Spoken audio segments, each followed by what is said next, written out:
साल था 2015।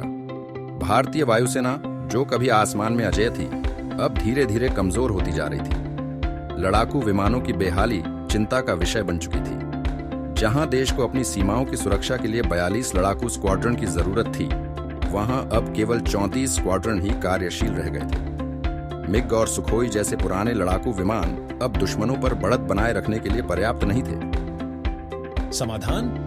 एक ऐसा अत्याधुनिक बहुउद्देशीय लड़ाकू विमान जो हवा में लड़ाई में अजेय हो, दुश्मनों की सीमा में गहराई तक हमला कर सके और बेहतरीन हवाई निगरानी प्रदान कर सके। सालों की चर्चा, तकनीकी परीक्षण और राजनीतिक बहस के बाद फ्रांस के डसॉल्ट एविएशन का राफेल सबसे उपयुक्त लड़ाकू विमान साबित हुआ।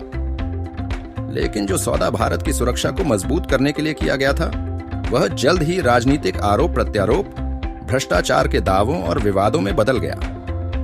सत्ता पक्ष यानी भाजपा और विपक्ष यानी कांग्रेस इस मुद्दे पर आमने सामने आ गए। भारत की वायुसेना को अपनी सैन्य ताकत बढ़ाने के लिए 42 लड़ाकू स्क्वाड्रन विमानों की आवश्यकता थी, लेकिन वास्तविक संख्या घटकर मात्र 34 स्क्वाड्रन रह गई, जिससे देश की सुरक्षा पर खतरा बढ़ा।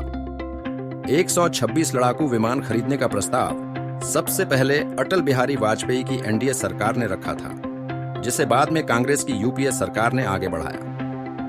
2007 में रक्षा मंत्रालय के अंतर्गत रक्षा खरीद परिषद द्वारा 126 विमानों की खरीद को मंजूरी दी गई। प्रस्ताव के तहत कुछ विमानों को फ्रांस से मंगवाया जाना था और बाकी का निर्माण हिंदुस्तान एरोनॉटिक्स लिमिटेड HAL द्वारा भारत में किया जाना था।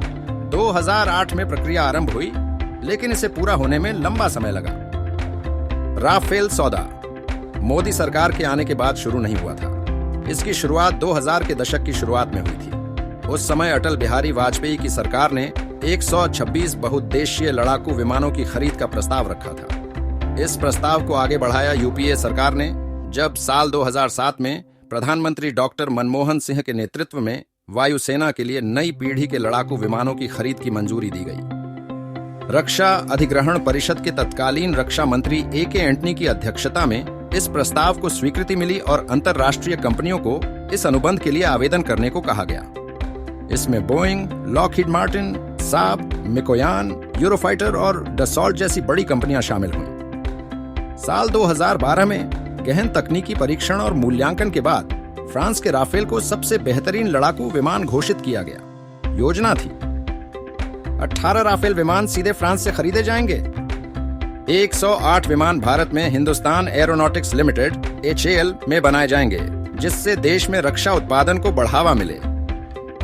लेकिन फिर एक अप्रत्याशित मोड़ आया। इस डील में मुख्य विवाद यह है कि किस सरकार ने बेहतर सौदा किया, यूपीए या एनडीए।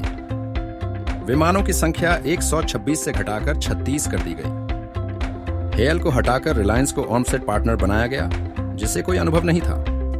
सुरक्षा मामलों की मंत्रिमंडलीय समिति CCS की अनुमति नहीं ली गई। सौदे की कीमत और पारदर्शिता के अभाव पर सवाल उठाए गए। 36 विमानों की खरीद यूपीए के सौदे से 20% अधिक सस्ती है।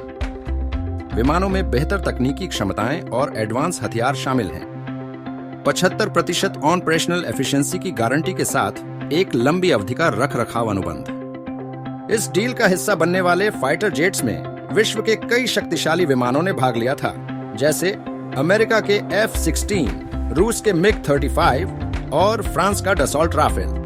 राफेल को इसलिए चुना गया क्योंकि यह अन्य विमानों की तुलना में सस्ता और किफायती था। यह मल्टी रोल क्षमताओं वाला बेहतरीन विकल्प माना गया। 2016 में एनडीए सरकार ने फ्रांस के साथ 36 राफेल जेट की उड़ान के लिए तैयार विमानों के सौदे पर हस्ताक्षर किए।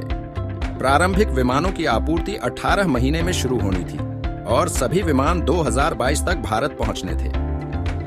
126 विमानों में 108 का निर्माण HAL कंपनी द्वारा किया जाना था।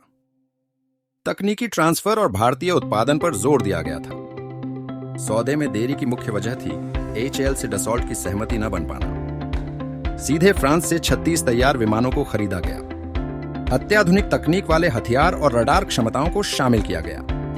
7 वर्षों तक सुरक्षा और संचालन सहायता सुनिश्चित किया गया। तकनीक और ताकत। राफेल एक मल्टी रोल जेट है जो हवा से हवा और हवा से जमीन पर हमले करने में सक्षम है।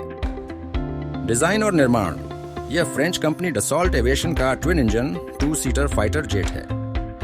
विशिष्ट क्षमताएं: अधिकतम गति 2000 प्रति घंटा, 145 किमी स्कैनिंग रेंज और एडवांस रडार तकनीक। कम लंबाई वाले रनवे, 400 मीटर से उड़ान भरने की क्षमता। न्यूक्लियर अटैक की स्थिति में प्रभावी निरोधक। सैन्य ताकत में वृद्धि। जेट्स की एडवांस तकनीक भारतीय वायुसेना को दुश्मन की सीमा के भीतर अचूक हमले के लिए सक्षम बनाती है। रणनीतिक बरहत। राफेल का तेज प्रदर्शन और आधुनिक शस्त्र प्रणाली भारत को क्षेत्रीय और वैश्विक सुरक्षा मामलों में रणनीतिक बढ़त देती है।